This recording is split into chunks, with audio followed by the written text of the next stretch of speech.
আসসালামু আলাইকুম। ফার্মাকোলজির দ্বিতীয় লেকচারে সবাইকে স্বাগতম। দ্বিতীয় ভিডিওতে সবাইকে স্বাগতম। আমরা আগের ক্লাসে পড়েছিলাম, আপনারা জানেন যে ফার্মাকোকাইনেটিক্স, ফার্মাকোডাইনামিক্স, ফার্মাকোথেরাপিউটিক্স সহ বিভিন্ন বেসিক বিষয় নিয়ে। তো আজকে আমরা এই বেসিক বিষয়গুলো নিয়ে আরেকটু ডিপলিভাবে জানার চেষ্টা করব ইনশাআল্লাহ। প্রথমে আমরা কিছু ড্রাগের ক্যারেক্টারিস্টিক্স দেখে নিই। প্রথমে আছে হচ্ছে এফিকেসি। এফিকেসি মানে হচ্ছে একটা ড্রাগ, একটা ওষুধ ঠিক সর্বোচ্চ কতটুকু আমার থেরাপিউটিক ইফেক্ট দিতে পারে, এটাকে হচ্ছে আমরা এফিকেসি বলতেছি। Maximum effect a drug can produce, তার মানে হচ্ছে একটা ড্রাগ সর্বোচ্চ কতটুকু আপনার পেইনটাকে কমাইতে পারতেছে। আমাদের পেইন মেডিকেশন কিন্তু 3 থেকে 4 প্রকারের পেইন মেডিকেশন আছে, এবং কিছু ড্রাগ আছে যেগুলো কিনা মাইল্ড পেইনের জন্য ব্যবহার করা হয়, কিছু ড্রাগ আছে যেগুলো কিনা একটু মডারেট পেইনের জন্য ব্যবহার করা হয়, এবং কিছু ড্রাগ আছে যেগুলো হাই পেইন, খুব এক্সট্রিম লেভেলের পেইনের জন্য ব্যবহার করা হয়। কারণ যেগুলা মাইল্ড পেইনের জন্য ব্যবহার করা হয় সেগুলোর এফিকেসি কম, সেগুলো সর্বোচ্চ খুব অল্প পেইনই কমাইতে পারে, তাই না? তো আপনি যদি ওই ড্রাগগুলো, যেই ড্রাগগুলোর এফিকেসি কম, ওই ড্রাগগুলো যদি আপনি অতিরিক্ত পরিমাণেও ইনটেক করেন, একটু বেশি পরিমাণ ইনটেক করলেন, তারপরেও আপনার ইফেক্ট কিন্তু বেশি পড়বে না। ঠিক আছে, এটার একটা লিমিট থাকে। এইটা এই জন্যই বলতেছে, আপনি ইচ্ছামতো ড্রাগ খাইলেন, ধরেন 10 mg দিছে, আপনি 20 mg খাইলেন, যে আপনার ব্যথা বেশি করতেছে এই জন্য, কিন্তু ওইটা আপনার আদতে কোনো বেনিফিট হবে না। ঠিক আছে, তো এইটাই বলতেছে যে maximum effect a drug can produce, এটাকে এফিকেসি বলে। হাই এফিসিয়েন্ট ড্রাগ খুব বেশি পরিমাণে আপনার ইলনেসটাকে কমাবে। তারপরে আমরা চলে আসবো পটেন্সিতে। পটেন্সি খুবই গুরুত্বপূর্ণ একটা বিষয়। The amount of drug needed to produce a specific effect, অর্থাৎ কতটুকু ড্রাগ আপনার দরকার, কতটুকু পরিমাণে ড্রাগ আপনার দরকার আপনার ইফেক্টটাকে দিতে। হ্যাঁ, তো এখানে আছে হচ্ছে হাই পটেন্ট ড্রাগ এবং লো পটেন্ট ড্রাগ। মানে যেই ড্রাগগুলো হাই পটেন্ট, এটা হচ্ছে অ্যামাউন্ট বোঝায়, এফিকেসিতে হচ্ছে ম্যাক্সিমাম ইফেক্ট বোঝায়, আর পটেন্সিতে হচ্ছে অ্যামাউন্ট বোঝায়। যেগুলো খুব হাই পটেন্ট ড্রাগ, সেগুলো খুব অল্প পরিমাণে আপনার খেলেই, খুব অল্প পরিমাণে খেলেই আপনার ওইটা কিন্তু কাজ করবে। ঠিক আছে, তাহলে যেগুলো হাই পটেন্ট ড্রাগ সেগুলো খুব অল্প পরিমাণে আমার লাগবে। যেহেতু খুব অল্প পরিমাণে লাগবে, কারণ খুবই অল্প পরিমাণে আপনার লাগবে, যেগুলো হাই পটেন্ট ড্রাগ সেগুলো খুব অল্প পরিমাণ ড্রাগটা আপনার খাইলে আপনার হচ্ছে যে আপনার ডিজায়ার্ড আউটকাম পাওয়া যায়। তাহলে এখানে দেখেন, হাই পটেন্ট ড্রাগ আপনার খুব অল্প পরিমাণে লাগবে। যেহেতু হাই পটেন্ট ড্রাগ খুব অল্প পরিমাণে লাগে, সেহেতু এটা খুব সেফ না। কেন সেফ না? তার কারণ এই ড্রাগটার ক্যালকুলেশনে কিংবা এই ড্রাগটার ইনটেকে যদি আপনার সামান্য পরিমাণও ভুল হয়, ধরেন একটা ড্রাগ খুবই পটেন্ট একটা ড্রাগ, সেটা আপনাকে 0.1 mg পরিমাণে খেতে বলছে। এখন আপনি যদি ভুলে, কিংবা আপনি যদি হিসাবে ভুল করে 0.1-এর জায়গায় 0.5 খেয়ে ফেলেন, তাহলে আপনার বডিতে কিন্তু এটা টক্সিসিটি তৈরি করবে, এবং খুবই ভয়ানক একটা পরিস্থিতি আপনার বডিতে তৈরি হতে পারে হাই পটেন্ট ড্রাগের ক্ষেত্রে। এই জন্য এটা খুবই লেস পটেন্ট ড্রাগ, এটার পটেন্সি লেস সেফ ড্রাগ, এটা খুব একটা সেফ না। হাই পটেন্ট ড্রাগ সেফ কম, খুব কম safe, and high chance of toxicity অবশ্যই, কারণ যেহেতু হাই পটেন্ট ড্রাগ সেহেতু এটা খুব অল্প অল্প অ্যামাউন্টে কাজ করে। সেহেতু আপনি যদি একটু পরিমাণও, আপনার পরিমাণে একটু ওলট পালট হয়ে যায়, সেই ক্ষেত্রে আপনার টক্সিসিটি হবে, and can give loading dose. So loading dose বিষয়টা কি? লোডিং ডোজ মানে হচ্ছে কোনো একটা পেশেন্ট আসলো খুব অ্যাকিউট একটা প্রবলেম নিয়ে, ধরেন এমআই নিয়া, কিংবা অ্যাকিউট একটা পেইন নিয়া, বা যে কোনো একটা অ্যাকিউট বা ইমার্জেন্সি একটা কন্ডিশনে আসলো। তো সেই ক্ষেত্রে আমরা তাকে প্রয়োজনের পরিমাণের থেকেও একটু বেশি পরিমাণে আমরা তাকে প্রথমবার ওই ড্রাগটা দেই। কেন দেই? কারণ আমার এখন এই মুহূর্তেই খুব অল্প সময়ের মধ্যে আমার একটা ইফেক্ট দরকার, অল্প সময়ের মধ্যে যেন সে ইলনেসটা থেকে একটু রেহাই পায়। খুব অল্প সময়ে যেন আমার ড্রাগটা কাজ করে, এই জন্য আমরা একটু বেশি পরিমাণে ড্রাগটা দেই, যতটুকু ড্রাগ দেওয়ার প্রয়োজন তার থেকেও বেশি পরিমাণে দিই, সেটাকে হচ্ছে লোডিং ডোজ বলতেছি। সো হাই পটেন্ট ড্রাগ কিন্তু আমরা লোডিং ডোজ হিসাবে দিতে পারবো না, ম্যাক্সিমাম সময় লোডিং ডোজ হিসাবে দিতে পারবো না হাই পটেন্ট ড্রাগ, কারণ ওই যে বললাম, যদি আমরা একটু বেশি পরিমাণে দিই, পরিমাণটা যদি বাড়ায় দিই, তাহলে কিন্তু আপনার বডিতে এটা টক্সিসিটি তৈরি করতে পারে। লো পটেন্ট ড্রাগটা ঠিক সেটার উল্টা। এখানে আপনার হাই অ্যামাউন্ট প্রয়োজন। লো পটেন্ট ড্রাগে আপনি খুব অল্প পরিমাণে অ্যামাউন্ট আপনার ইনটেক করলে কাজ হবে না, আপনার খুব বেশি পরিমাণে অ্যামাউন্ট ইনটেক করতে হবে। এবং এইটার কিন্তু মোটামুটি সেফ। লো পটেন্ট ড্রাগ হাই পটেন্ট ড্রাগের তুলনায় একটু সেফ, যেহেতু ধরেন আপনাকে বলছে 500 mg খাইতে বা 1000 mg খাইতে, কারণ লো পটেন্ট ড্রাগ আপনার খুব বেশি অ্যামাউন্টে খাওয়া লাগবে। এখন আপনার যদি একটু 19-20 হয়, আপনার হিসাবে একটু 19-20 হইলেও কিন্তু আহামরি ওরকম 19-20 হবে না। আর হইলেও যেহেতু এটা পটেন্সি কম, সেহেতু একটু বেশি পরিমাণে খেয়ে ফেললেও কিন্তু আপনার বডিতে ওইরকম খুব বেশি পরিমাণে বাজে কোনো ইম্প্যাক্ট পড়বে না। এবং লেস চান্স অফ টক্সিসিটি কম হবে। You can give loading dose. Low potent ড্রাগে আমরা লোডিং ডোজ দিতে পারি, কারণ লো পটেন্ট ড্রাগে আপনার টক্সিসিটি হওয়ার চান্সটা কম, এই জন্য। তারপর হচ্ছে সেফটি। দেখেন, প্রত্যেকটা ড্রাগেরই একটা না একটা সাইড ইফেক্ট আছে, এটা আমরা জানি। যেহেতু কেমিক্যাল, সেহেতু প্রত্যেকটা ড্রাগেরই কিছু না কিছু সাইড ইফেক্ট, কিছু না কিছু অ্যাডভার্স রিয়াকশন এগুলো কিন্তু থাকেই, এগুলো কিন্তু থাকবেই। এখন আমরা সেফটিটা নির্ধারণ করি আমরা নির্ধারণ করি যে কোন ড্রাগের সাইড ইফেক্টটা কম। প্রত্যেক ড্রাগেরই সাইড ইফেক্ট থাকে। যেই ড্রাগের সাইড ইফেক্ট তুলনামূলক কম, সেটাকে আমরা সেফ ড্রাগ হিসাবে তুলনা করি। অনেক ড্রাগ আছে যে ড্রাগগুলো ডাক্তাররা খুব টেনশনবিহীনভাবেই দেয়, কারণ ওই ড্রাগগুলোর সাইড ইফেক্টটা একটু কম। তো যখন লোডিং ডোজ টাকে হিসাব করা হয়, ক্যালকুলেট করা হয়, তখন এটা হিসাব করা হয় যে কোনটার সাইড ইফেক্ট কম, কোনটার পটেন্সি কম, এই বিষয়গুলো হিসাব করে সেফটি ডোজ নির্ধারণ করা হয় যে কোনটা একটা বেশি সেফ। তারপর টক্সিসিটি আমরা অবশ্যই বুঝি। সেটা হচ্ছে আপনি প্রত্যেকটা জিনিস, এই দুনিয়ার সব কিছুই কিন্তু টক্সিক। এটা আমার একটা স্যার বলছিল যে এই দুনিয়ার সব কিছুই টক্সিক। অর্থাৎ একটা নির্দিষ্ট লেভেলের থেকে বেশি যদি আপনি খান, যে কোনো কিছুই আপনি নির্দিষ্ট অ্যামাউন্টের থেকে বেশি যদি খান, ওইটা টক্সিক হয়ে যাবে। একটা পানিও টক্সিক হতে পারে যদি আপনি অতিরিক্ত পরিমাণে খান এক বসায়। তাহলে প্রত্যেকটা ড্রাগেরই কিন্তু একটা টক্সিসিটি লেভেল আছে। Highest amount of drug you can use without risk of death. অর্থাৎ সর্বোচ্চ যে পরিমাণে আপনি খাইতে পারবেন, এর বেশি খাইলেই আপনার বডিতে টক্সিসিটি তৈরি হতে পারে। এখন আমরা ফার্মাকোডাইনামিক্স, ফার্মাকোথেরাপিউটিক্স খুব ডিটেলস আলোচনা করব। তার মধ্যে ফার্মাকোকাইনেটিক্সের আমরা 4টা জিনিস পড়ছিলাম: absorption, distribution, metabolism and excoriation. So absorption কি? অ্যাবজর্পশন হচ্ছে আমাদের ড্রাগটা ইনটেক করার পরে এটা ব্লাডে মিক্স হওয়ার যেই প্রসেস, ব্লাডে যে মিক্স হবে, সেটাকে আমরা অ্যাবজর্পশন বলতেছি। অ্যাবজর্পশনের পরে হবে ডিস্ট্রিবিউশন, অর্থাৎ প্রত্যেকটা অর্গানে, বডির প্রত্যেকটা অর্গানে এই ড্রাগটা পৌঁছাবে। এই পৌঁছানোটাকে বলতেছি আমরা ডিস্ট্রিবিউশন।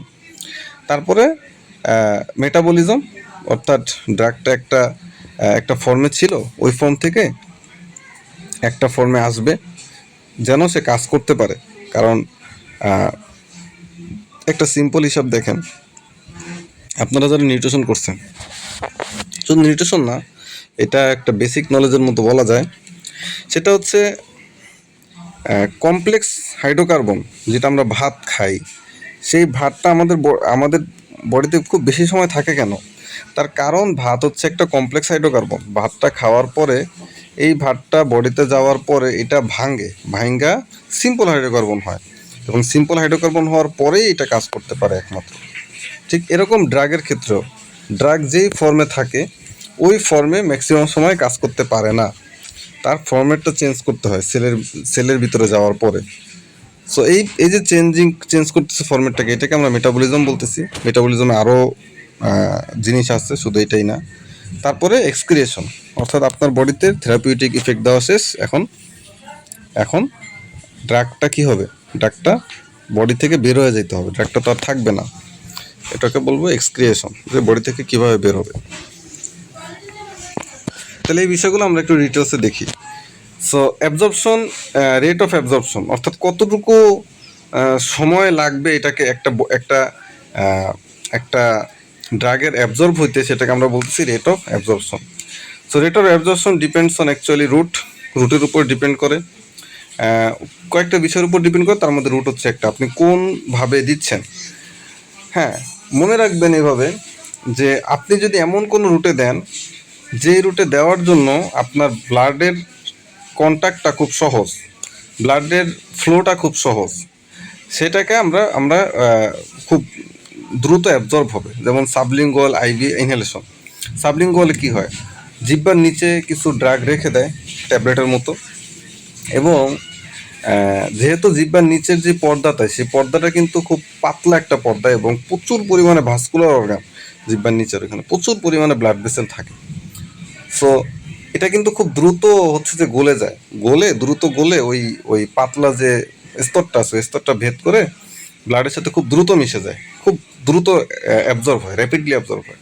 আর আইভির অ্যাবজর্পশন রেট হচ্ছে সবচেয়ে বেশি, কারণ আইভি আমরা সরাসরি ব্লাডেই দিই, সো এটা মিক্স করার কোনো প্রয়োজনই হচ্ছে না। আইভি ব্লাডটা আমরা সরাসরি ব্লাডে দিই, একদম আইভিতে দিই। সো এটা কিন্তু মিক্স হওয়ার প্রয়োজনই হচ্ছে না, এটা ব্লাডেই মিক্স আমরা দিচ্ছি। সো এটা কিন্তু সবচেয়ে দ্রুত অ্যাবজর্ব হবে। আর হচ্ছে ইনহেলেশন, অর্থাৎ আমরা নাকের মাধ্যমে টেনে যেটা নিব সেটা হচ্ছে ইনহেলেশন। বিভিন্ন ধরনের স্প্রে আছে, নেজাল স্প্রে, বিভিন্ন ধরনের ড্রাগ আছে যেগুলো ইনহেলেশনের মাধ্যমে নেওয়া হয়। তো ইনহেলেশনের ড্রাগগুলো কিন্তু খুব দ্রুতই আপনার লাংসে পৌঁছায় যাবে, খুব দ্রুতই আপনার লাংসে পৌঁছায় যাবে, কারণ সরাসরি আপনার নাক থেকে সরাসরি লাংসে পৌঁছে যাচ্ছে। তো এগুলো কিন্তু ইজি কন্ট্যাক্ট টু ব্লাড, অর্থাৎ ব্লাডের সাথে সরাসরি কিন্তু কন্ট্যাক্ট আছে, এবং এগুলো কিন্তু খুব দ্রুত অ্যাবজর্ব হবে। এই জন্য প্রডিউস থেরাপিউটিক ইফেক্ট কুইকলি। যেই ড্রাগগুলা আমরা চাই যে এটার থেরাপিউটিক ইফেক্ট, এটা আপনার যে কষ্ট এটা কমানো, বা আপনি যেটা চাচ্ছেন ওটাকে যেন খুব দ্রুত হয়, সো এইটার জন্য আমরা যদি চাই যে কুইক থেরাপিউটিক ইফেক্ট আমরা যদি চাই, তাহলে আমাদের অবশ্যই এমন কিছু রুট বাছাই করতে হবে যে রুটগুলা খুব দ্রুত অ্যাবজর্ব হয়। আচ্ছা, কিন্তু কিছু কিছু রুট আছে যে রুটে কিন্তু অ্যাবজর্ব হতে একটু কম সময় লাগে, যেমন ওরাল আইএমএসসি। ওরালে কি হয়, আপনি খাইলেন, খাওয়ার পরে এই ড্রাগটা এই ট্যাবলেটটা, একটা ট্যাবলেট খাইলেন ওরালে, এই ট্যাবলেটটা চলে যাবে আপনার স্টোমাকে, এবং স্টোমাকে যাওয়ার পরে কি হবে,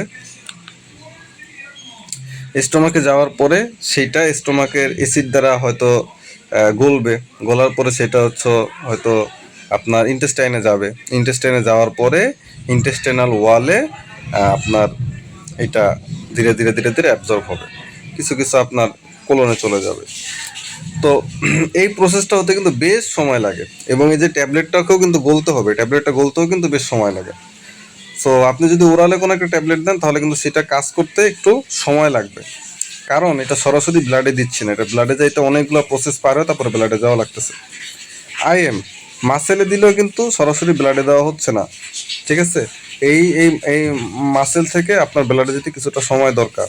এসসি সাবকিউটানিয়াস, এখান থেকেও কিন্তু সরাসরি ব্লাডে যেতে একটু সময় দরকার, কিন্তু আইএম বা এসসিতে একটু দ্রুতই যাবে, যেহেতু এটার আশেপাশেই ব্লাড ভেসেল থাকে, কিন্তু ওরালে কিন্তু একটু বেশি সময় লাগে।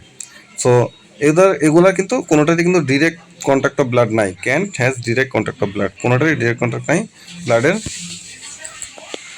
এবং এগুলা কিন্তু খুব ধীরে ধীরে অ্যাবজর্ব হবে, অর্থাৎ এগুলো কিন্তু অ্যাবজর্ব হতে খুব সময় লাগবে, স্লোলি অ্যাবজর্ব হবে, অনেকটা সময় লাগবে, এবং এটার কাজ করতেও কিন্তু অনেক সময় লাগবে। Take time to produce therapeutic effect, এটা থেরাপিউটিক ইফেক্ট দিতে অনেকটা সময় দরকার, যেহেতু অ্যাবজর্ব হতে বেশি সময় লাগবে, অ্যাবজর্ব না হলে থেরাপিউটিক ইফেক্ট দিবেই বা কীভাবে।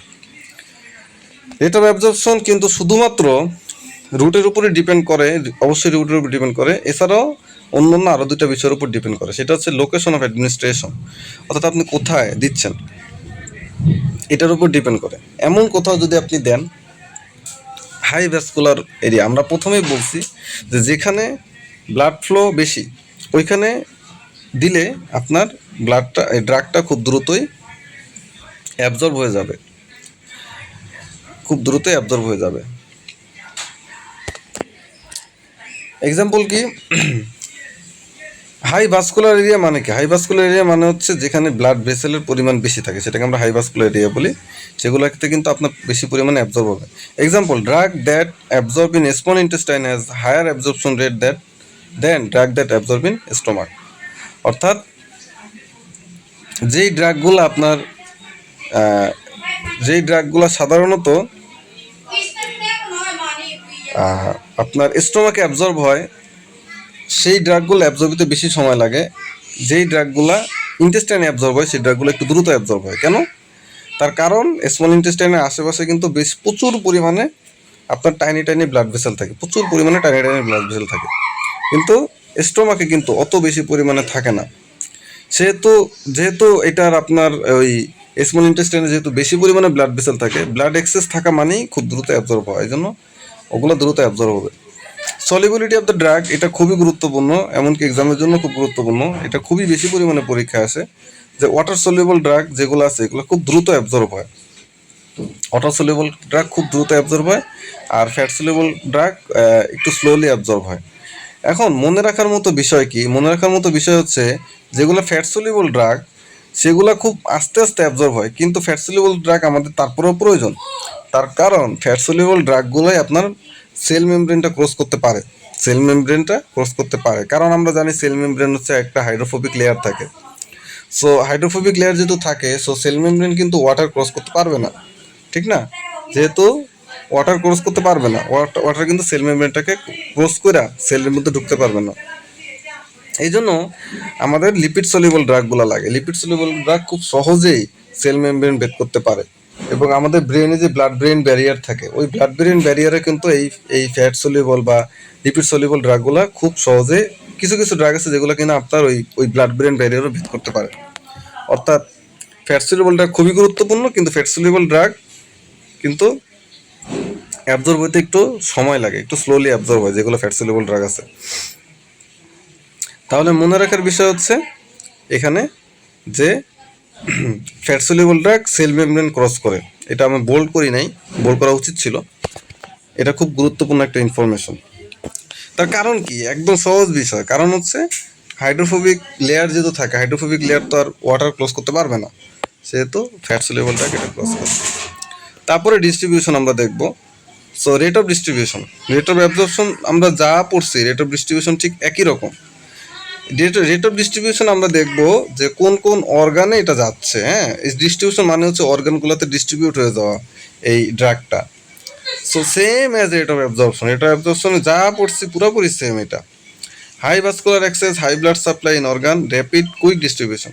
অর্থাৎ যেই অর্গানগুলো আমরা রেট অফ ডিস্ট্রিবিউশনে অর্গানের উপর ফোকাস করব, যেই অর্গানগুলোতে আপনার ব্লাড সাপ্লাই বেশি, যেমন আপনার হার্টে প্রচুর পরিমাণে ব্লাড সাপ্লাই, লিভারে হিউজ লেভেলের একটা ইয়া থাকে, কি বলে, লিভারে হিউজ লেভেলের একটা ভাস্কুলার অ্যাক্সেস থাকে।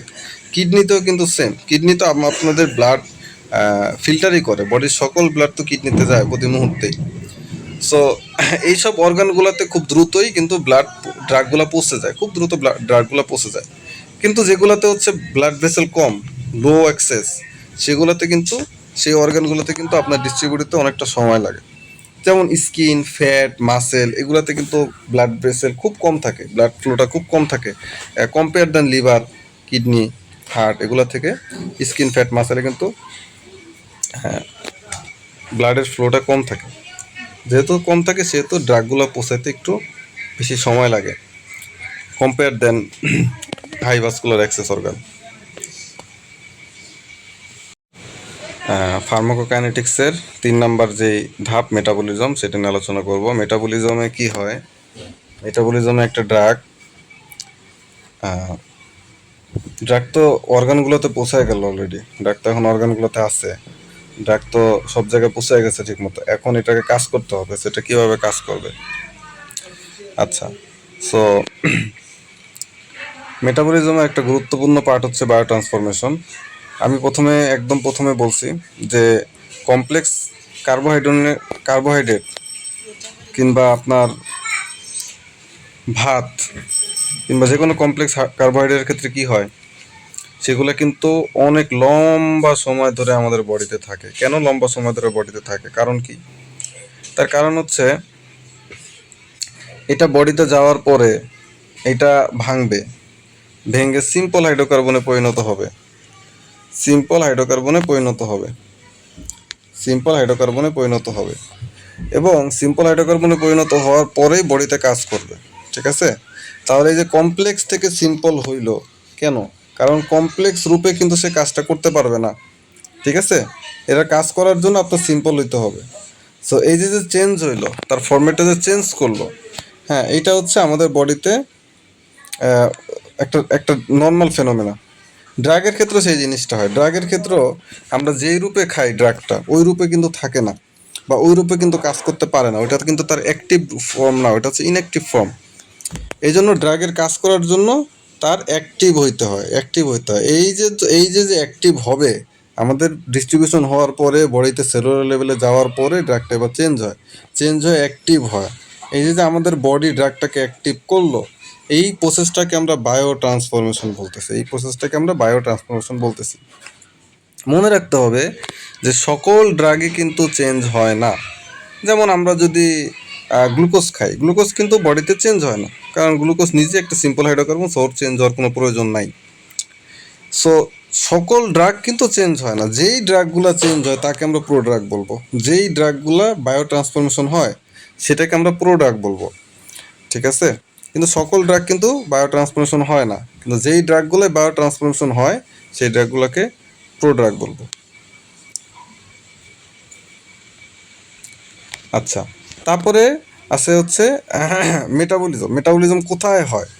এর আগে আমরা বললাম বায়ো ট্রান্সফরমেশন হয়, এখন বায়ো ট্রান্সফরমেশনটা এটা কোথায় হবে, মেটাবলিজমটা কোথায় হবে, এই প্লেসটা কই? এই প্লেসটা হচ্ছে এক একটা অর্গান, এক একটা ড্রাগ এক একটা অর্গানে মেটাবোলাইজ হয়। হ্যাঁ, different drug metabolize in different organ. এবং এটা মনে রাখতে হবে খুবই ভালোভাবে যে this is very important to know which drug metabolize in where. By knowing this we can avoid many pharmacology complication. অর্থাৎ এক এক ড্রাগ এক এক জায়গায় এক এক অর্গানে মেটাবোলাইজ হয়। এখন কোন ড্রাগ কোন অর্গানে মেটাবোলাইজ হচ্ছে, প্রত্যেকটা ড্রাগের ক্ষেত্রেই আমার এই জিনিসটা মনে রাখতেই হবে যে কোন ড্রাগটা কোথায় মেটাবোলাইজ হচ্ছে। তার কারণ কি? তার কারণ ধরেন কিছু, এই যে আমি এখানে লিখে দিছি যে maximum drug metabolize in liver, এটা আমি লিখে দিছি maximum drug metabolize in liver. Maximum drug লিভারে মেটাবোলাইজ হয়। এখন ধরেন কোনো একটা রোগীর আপনার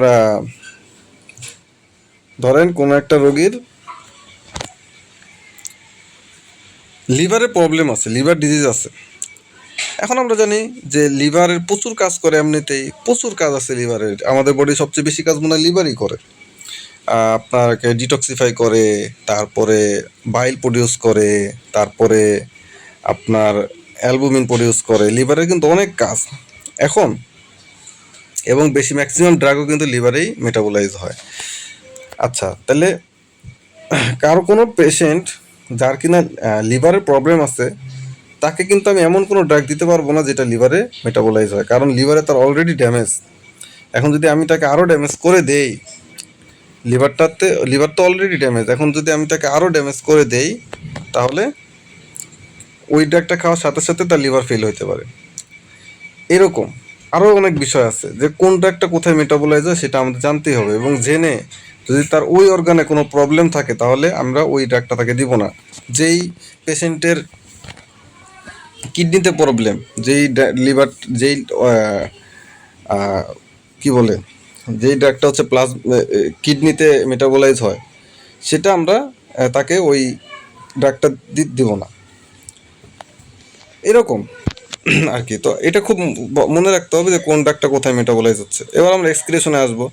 সো মেটাবোলাইজ হয়ে গেছে, এখন এটা বেরোইতে হবে বডি থেকে। এখন বেরোবে কীভাবে?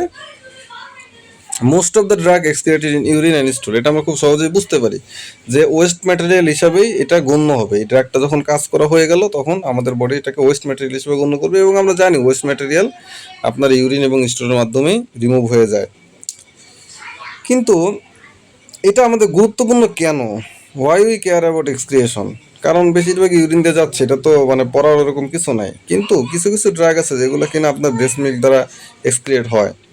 হ্যাঁ, এবং এই ক্ষেত্রে আমাদের খুব সতর্ক থাকতে হবে, কারণ যারা হচ্ছে ব্রেস্ট ফিডিং বেবি যারা আছে, যে যেসব ড্রাগগুলো ব্রেস্ট মিল্ক দিয়ে এক্সক্রিয়েট হয়, বের হয়, হ্যাঁ, সেই সব ড্রাগগুলা প্রেসক্রাইব করার ক্ষেত্রে ব্রেস্ট ফিডিং মাদারের ক্ষেত্রে আমার খুবই সতর্কতা অবলম্বন করতে হবে, কারণ যদিও খুব অল্প পরিমাণে ড্রাগ বেরোচ্ছে, কিন্তু ওই বেবির শরীরে কিন্তু ওই ড্রাগটা যাচ্ছে, এবং একটা বেবির বিভিন্ন অর্গান কিন্তু ইম্যাচিওর, অর্গানগুলো কিন্তু ওর ওয়েলভাবে প্রস্তুত না, ওয়েলভাবে তৈরি না। এজন্য সে অনেক ড্রাগেরই দখল কিন্তু নিতে পারবে না, অনেক ড্রাগেরই দখল সে নিতে পারবে না। সো এই জন্য আমাদের খুবই সতর্কতা অবলম্বন করতে হবে যে কোন ড্রাগগুলা ব্রেস্ট মিল্ক দ্বারা এক্সক্রিয়েট হয়, যে খুবই ইম্পর্টেন্ট একটা বিষয়।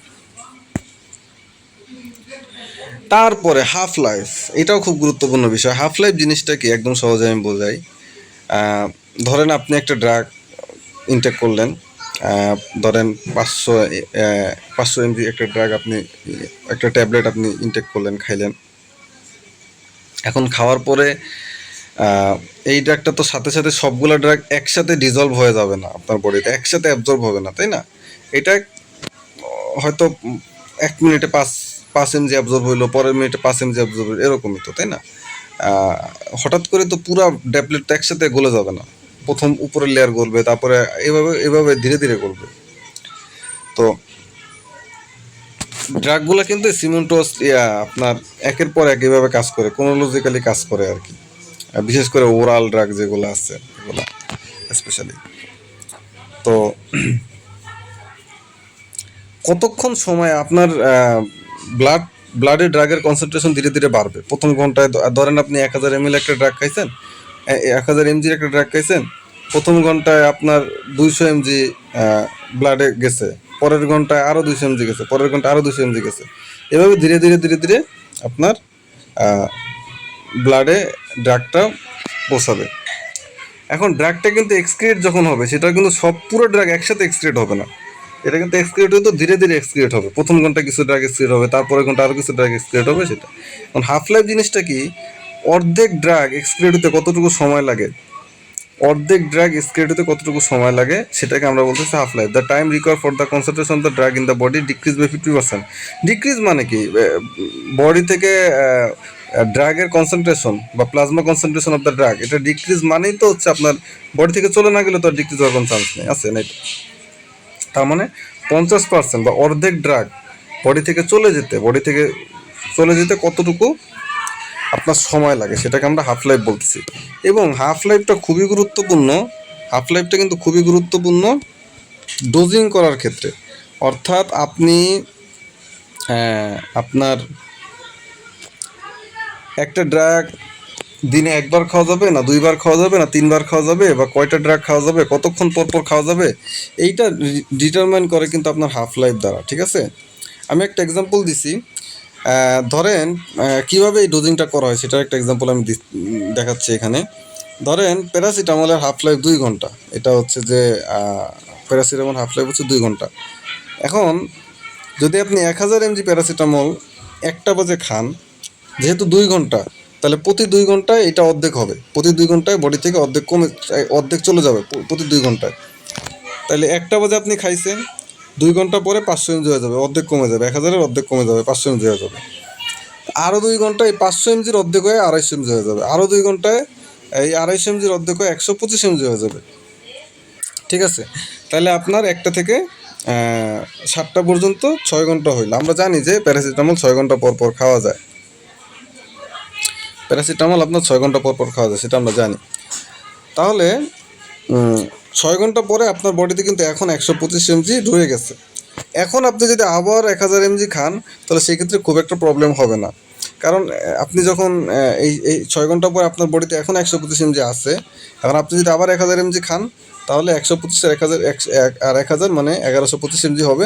বাট এই 125 mg তো প্রতিনিয়ত আপনার বডি থেকে কমতেছে, প্রতিনিয়ত 125 mg থেকে আপনার বডি থেকে কমতেছে, অর্থাৎ খুব একটা প্রবলেম হবে না। তার মানে আমরা প্রতি 6 ঘন্টা পর পর আমরা প্যারাসিটামলটা খাইতে পারবো। এখন দেখেন, আপনি যদি 2 ঘন্টা পরে প্যারাসিটামল খাইতেন, 2 ঘন্টা পরে কিন্তু আপনার বডিতে 500 mg অলরেডি এখনও ছিল, কিন্তু এখন যদি আপনি আবার 1000 mg খাইতেন, তাহলে কিন্তু আপনার বডি 1000 আর 500 মিলে 1500 হয়ে যেত, খুবই একটা ডিসগাস্টিং অবস্থা হয়ে যাইতো।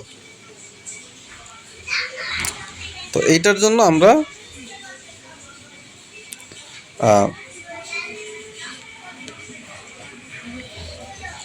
এইভাবে আমরা হচ্ছে হাফ লাইফটা হচ্ছে এইভাবে আপনার ডোজিংটা করি আমরা, ঠিক আছে? এইভাবে হিসাব করে করে ডোজিংটা করা হয় আর কি। তারপর হচ্ছে ফার্মাকোকাইনেটিক্সের আরও কিছু স্পেশাল কিছু আমরা পড়বো টার্ম। অনসেট অফ অ্যাকশন এগুলাকে একদম অল্প অল্প করে বলে যাব। অনসেট অফ অ্যাকশন মানে হচ্ছে ড্রাগ খাওয়ার পরে ঠিক কতটুকু সময় লাগবে আপনার বডিতে প্রথম একটা ইফেক্ট হইতে। আপনি একটা পেন মেডিকেশন খাইলেন, হ্যাঁ, সাথে সাথে আপনার পেন কমে যাবে না, একদম জাদুর মতো সাথে সাথে পেন কমে যাবে না। এই যে আপনার absorption, metabolic distribution, metabolism, excoriation তো না, মেটাবলিজম পর্যন্ত, এই যে এখানে যে এতগুলা ধাপ সে পার হইলে, এগুলো কিন্তু পার হইতে একটু সময় প্রয়োজন। তাহলে কতটুকু সময় পরে প্রথম আপনি অনুভব করতে পারবেন যে না আমার ব্যথাটা কমতেছে, একদম প্রথম যখন অনুভব করতে পারবেন, এই সময়টাকে অনসেট অফ অ্যাকশন বলে। অর্থাৎ অ্যাকশন শুরু হওয়ার যে সময়টা, ইনিশিয়াল যে সময়টা, এটা। পিক কনসেন্ট্রেশন কি? আপনি যখন একটা ড্রাগ খাবেন তখন ওই ড্রাগটা কিন্তু সাথে সাথেই গলে যাবে না, সাথে সাথে পুরোটা একসাথে কিন্তু অ্যাবজর্ব হবে না।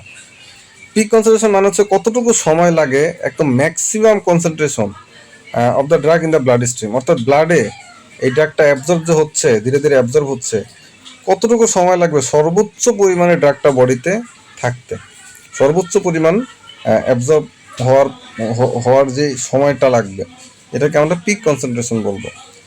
তারপরে ডিউরেশন অফ অ্যাকশন, কতক্ষণ পর্যন্ত, কত সময় পর্যন্ত আপনার এই ব্যথাটাকে কমায় রাখবে, হ্যাঁ, সেটাকে আমরা বলবো ডিউরেশন অফ অ্যাকশন। কত সময় পর্যন্ত আপনার ব্যথাটা এই ড্রাগটা কাজ করবে, ঠিক কতটুকু সময়, এই সময়টাকে আমরা ডিউরেশন অফ অ্যাকশন বলবো। থেরাপিউটিক লেভেল বলবো যে কতটুকু ড্রাগ আপনার প্রয়োজন, মিনিমাম কতটুকু ড্রাগ প্রয়োজন আপনার প্রত্যাশিত যেই একটা ড্রাগে যে কাজ করবে, মিনিমাম ওই কাজটা করতে মিনিমাম কতটুকু ড্রাগ প্রয়োজন, সেটাকে আমরা বলবো থেরাপিউটিক লেভেল। ফার্মাকোকাইনেটিক্স শেষ, ফার্মাকোডাইনামিক্সে আসি। ফার্মাকোডাইনামিক্সে প্রথমে দুইটা টার্ম, একটা হচ্ছে ড্রাগ অ্যাকশন, একটা হচ্ছে ড্রাগ ইফেক্ট। ড্রাগ অ্যাকশন কি? ড্রাগ অ্যাকশন মানে হচ্ছে আপনার এই ড্রাগটা একদম সেলুলার লেভেলে পৌঁছায় যায়, হ্যাঁ, আপনার যে সেলুলার কম্পোনেন্ট আছে, ধরেন মাইটোকন্ড্রিয়া, ধরেন রাইবোজোম, ধরেন লাইসোজোম, একদম সেল অর্গানেলসগুলো যেগুলো আছে, এই সেলস অর্গানেলসগুলাতে কিন্তু আপনার ড্রাগের যে একদম ক্ষুদ্র ক্ষুদ্র কম্পোনেন্ট আছে, এই কম্পোনেন্টগুলো একদম সেলুলার অর্গানিজ বা সেলুলার কম্পোনেন্টসও পৌঁছায় যায়।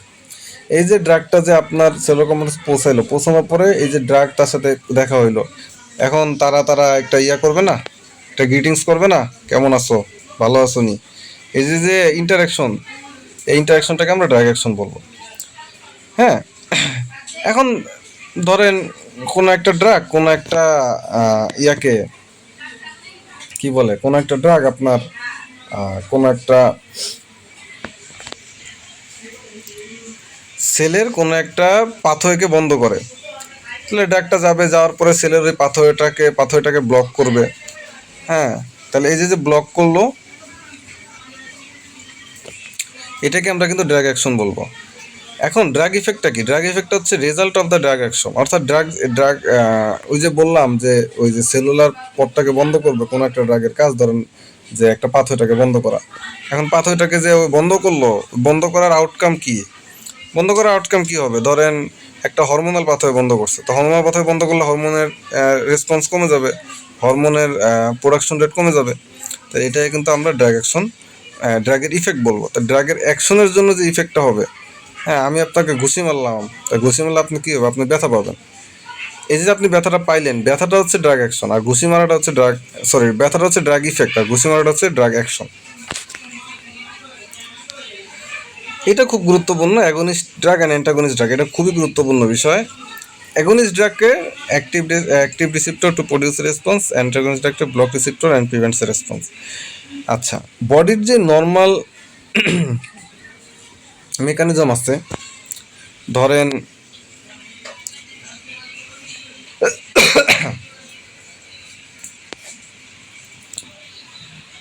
ড্রাগ কী করে? অ্যাগনিস্ট ড্রাগ আমাদের বডির এক্সিস্টিং যেই সিস্টেম আছে, এই সিস্টেমের উপরেই কিন্তু অ্যাগনিস্ট অ্যান্ড অ্যান্টাগনিস্ট ড্রাগটা কাজ করে। কীভাবে কাজ করে? অ্যাগনিস্ট ড্রাগটা কি করে? অ্যাগনিস্ট ড্রাগটা আপনার যে কোনো একটা রিসিপ্টরকে অ্যাক্টিভ করে। কীভাবে করে আমি দেখাই। ধরেন মরফিনের কাজটা কি? মরফিনের কাজটা হচ্ছে এটা অ্যানালজেসিস হিসাবে কাজ করে। এটা কীভাবে অ্যানালজেসিস, কীভাবে আমাদের পেইনটাকে কমায়? আমাদের অপিওয়েড রিসিপ্টর আছে কিছু। অপিওয়েড রিসিপ্টর কিন্তু অলরেডি আমাদের বডিতে কাজ করতেছে, এটা কিন্তু অলরেডি কাজ করতেছে। এখন মরফিনটা করবে কি, এই অপিওয়েড রিসিপ্টরগুলোকে আরও বেশি এক্সাইটেড করবে, আরও বেশি উত্তেজিত করবে। মানে এই যে অপিওয়েড রিসিপ্টরটা আছে, রিসিপ্টরটাকে আরও অ্যাক্টিভ করবে। এটা কিন্তু অলরেডি আসছে। হ্যাঁ, এই যে রিসিপ্টর কিন্তু অলরেডি বডিতে আছে, অপিওয়েড রিসিপ্টর অলরেডি বডিতে আছে এবং কোনো একটা রেসপন্স অলরেডি করতেছে। অপিওয়েড রিসিপ্টর কিন্তু অলরেডি আমাদের বডিতে নর্মালভাবে ব্যথা কমানোর কাজ করতেছে। মরফিন কি করে? এই এই রিসিপ্টরটাকেই মরফিন কি করে? এই রিসিপ্টরটাকেই হচ্ছে আপনার করে, অ্যাক্টিভ করে, আরও বেশি পরিমাণে অ্যাক্টিভ করে। হ্যাঁ, বেশি পরিমাণে অ্যাক্টিভ করে। তাইলে আরও যদি বেশি পরিমাণে যা অ্যাক্টিভ করতে থাকে, তাহলে কিন্তু এটা রেসপন্সটা কিন্তু আরও বেশি পরিমাণে পাওয়া যাবে। আরও বেশি পরিমাণে পাওয়া যাবে। ঠিক উল্টা কাজটা করে হচ্ছে অ্যান্টাগনিস্ট ড্রাগটা কিন্তু ঠিক উল্টা কাজটা করে। এটা কি রিসিপ্টরগুলোকে ব্লক করে, এক্সিস্টিং যে রিসিপ্টরগুলো আছে সেই রিসিপ্টরগুলোকে আপনার ব্লক করে। যেমন আপনার এখানে যে নালকজন যে ড্রাগটা আছে, এই নালকজন ড্রাগটা হচ্ছে মরফিনের একটা মরফিন অ্যান্টিটোড। মানে এই যে অপিওয়েড রিসেপ্টর আছে, অপিওয়েড রিসেপ্টরের কাজ হচ্ছে আপনার ব্যথাটাকে কমানো। হ্যাঁ, এখন আপনি মরফিন দিচ্ছেন, এখন একটু বেশি পরিমাণে মরফিন দিয়ে ফেলছেন, এই জন্য আপনার মরফিনের যে অ্যাডভার্স রিয়াকশনগুলো সেগুলো হয়তো দেওয়া শুরু করছে। খুব বেশি পরিমাণে অতিরিক্ত রিসেপ্টর অ্যাক্টিভ হয়ে গেছে। এখন আপনি যদি নালকজন দেন, তাহলে কি হবে? নালকজন কি করবে? এই ইয়াটাকে ব্লক করে দিবে। এই রিসেপ্টরটাকে আপনার ব্লক করে দিবে। বুঝতে পারছেন?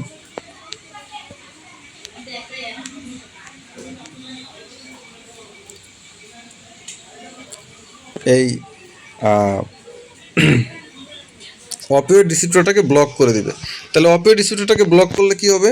প্রিভেন্ট দ্য রেসপন্স, অর্থাৎ আপনার যেই পেইনটা কমতেছিল সেই পেইনটা কমা বন্ধ হয়ে যাবে, পেইনটা কিন্তু আবার বাড়বে। অর্থাৎ মরফিনের উল্টা কাজটা কিন্তু এখানে হবে। ঠিক একইভাবে কিন্তু এই ড্রাগগুলো কাজ করে এবং এগুলা কিন্তু আপনার খুব ভালো মতো বোঝা দরকার। অ্যাগনিস্ট ড্রাগ এবং অ্যান্টাগনিস্ট ড্রাগ আপনার যখন বিভিন্ন ড্রাগে আমরা আসবো, তখন দেখা যাবে যে বিভিন্ন ড্রাগ অ্যাগনিস্ট, বিভিন্ন ড্রাগ অ্যান্টাগনিস্ট। সহজ কথা হচ্ছে নর্মাল বডির যে মেকানিজম, ওই মেকানিজমটা ওইভাবেই থাকে।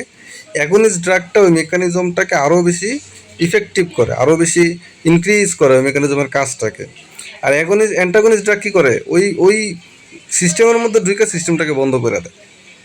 এই হচ্ছে বিষয়। ডোজিং, ম্যাক্সিমাম ডোজ আপনি সর্বোচ্চ কতটুকু দিতে পারবেন টক্সিসিটি ছাড়া, এটাকে আমরা বলতেছি ম্যাক্সিমাম ডোজ। মিনিমাম ডোজ সর্বনিম্ন কতটুকু দরকার আমার একটা থেরাপিউটিক ইফেক্ট করার জন্য। লোডিং ডোজ আমি প্রথম একবার বলছি, এখন আবার বলি। বিভিন্ন ইমার্জেন্সি এবং অ্যাকিউট ফেজের ক্ষেত্রে, ইমার্জেন্সি এবং অ্যাকিউট প্রবলেমের ক্ষেত্রে আপনার হঠাৎ করে আপনার প্রচুর পরিমাণে একটু বেশি পরিমাণে দেওয়া লাগবে ডোজটা। হ্যাঁ, একটু বেশি পরিমাণে দেওয়া লাগবে to produce a quick response. খুব দ্রুত একটু রেসপন্সের জন্য আমার অনেক সময় হয় ইমার্জেন্সি ফেজে বা বিভিন্ন ইমার্জেন্সি প্রবলেমের ক্ষেত্রে অনেক সময় হয় যে আমি নর্মাল যে আমার দেওয়া লাগে, নর্মাল যতটুকু দেওয়া লাগে ততটুকু দিলে আমার বডি হয়তো কাজ করতে অনেক সময় লাগবে, এতটুকু সময় হয়তো আমার নাই। এই জন্য অনেক দ্রুত একটা রেসপন্স আমার যেহেতু দরকার, এখন অনেক কুইক রেসপন্স দরকার, এই জন্য আমি একটু বেশি পরিমাণে দিব প্রথমে। হ্যাঁ, অনেক সময় বোলাসে দেওয়া হয়, অনেক সময় বোলাসে দেয় আইভিতে, অনেক সময় বোলাসে দেয় এই লোডিং ডোজটা, এবং এটা খুব ভালো কাজ করে তখন। কিন্তু প্রবলেম কি, যে আপনি যে খুব বেশি পরিমাণে দিলেন, আমি যখন পটেন্সি নিয়ে আলোচনা করতেছিলাম তখন বলতেছিলাম যে একটা ড্রাগ যদি আপনি বেশি পরিমাণে দেন, বিশেষ করে হাই পোটেন্ট ড্রাগ, হ্যাঁ, তখন কিন্তু আপনার এটাকে একটা রিস্ক থাকবে। সাধারণত প্রথমে টেস্ট ডোজ দেই আমরা, প্রথমে অল্প একটু পরিমাণে ড্রাগ দিয়া দেখি যে এই ড্রাগটা আমার হাইপার সেন্সিটিভ কিনা, অর্থাৎ পেশেন্টের বডির সাথে এটা মানাচ্ছে কিনা। হ্যাঁ, অনেক সময় দেখা যায় বিভিন্ন পেশেন্টের ক্ষেত্রে দেখা যায় যে অল্প পরিমাণে কিছু আপনার একটা ড্রাগের খুব বাজে ইম্প্যাক্ট পড়ে, এটা দেখা যায়।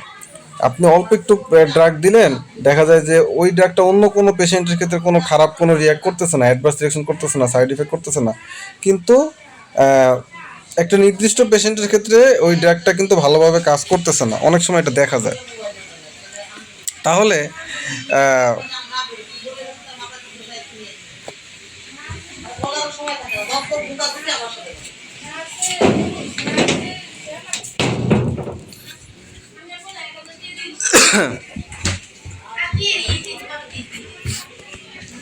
তাহলে যেটা বললাম যে আমরা এই এই স্টিভেন জনসন সিনড্রোমটা মূলত বিভিন্ন আহ, বিভিন্ন রোগীদের ক্ষেত্রে দেখা যায় যে একটা নির্দিষ্ট আমি একটা ড্রাগ দিলাম, ওই ড্রাগটা আপনার আহ, খুব ভয়ানকভাবে রিয়াক্ট করে এবং পুরো বডিতে একটা স্কিনের একটা প্রবলেম দেখা যায়। কিছুদিন আগেও আমি একটা এরকম ফেস দেখছি অনলাইনে। তো এই যে স্টিফেন জনসন সিনড্রোমটা কিংবা অ্যানাফাইলেটিক রিস্কটা, এই রিস্কটা কমানোর জন্য আমরা প্রথমে পেশেন্ট আসার পরে আমরা খুব অল্প পরিমাণে একটা ড্রাগ দেই, স্মল অ্যামাউন্ট অফ ড্রাগ দেই। ড্রাগ দিয়ে চেক করি যে ওই পেশেন্টের ক্ষেত্রে এটা মানাচ্ছে কি না, ওই পেশেন্টের ক্ষেত্রে কোনো প্রবলেম হচ্ছে কিনা। যদি দেখি ঠিক আছে, তখন আমরা নর্মাল ডোজটা দিতে থাকি।